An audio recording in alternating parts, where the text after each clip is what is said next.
ఈ యొక్క ఫలాలన్నిటికీ ఒక పైన తొక్క ఉంటుంది. అరటిపండు ఉందంటే అరటిపండుకి తొక్క ఉంటుంది.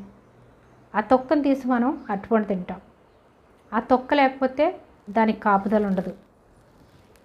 అలాగే మనం అరటిపండు తిని తొక్కను విసిరేస్తూ ఉంటాం. మనము మన శరీరం కూడా ఆ అరటిపండు కాపుదలగా ఎలా అయితే తొక్క కాపలా ఉందో అలా మన శరీరము మన ఆత్మకి కాపలాగా ఉంది, కాపాడుతుంది. మన ఆత్మను కాపాడేటటువంటి ఒక గుడారం ఇది.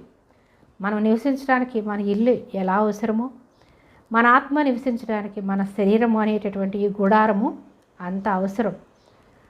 కానీ ఆ పండు తిని మనం తొక్క ఎలా అయితే విసిరేస్తామో అలాగే మనకి టైం ఈ లోకంలో అయిపోయినప్పుడు ఈ శరీరాన్ని అలాగే మనము విడిచిపెట్టి మన ఆత్మ దేవుని దగ్గరికి వెళ్ళిపోతుంది.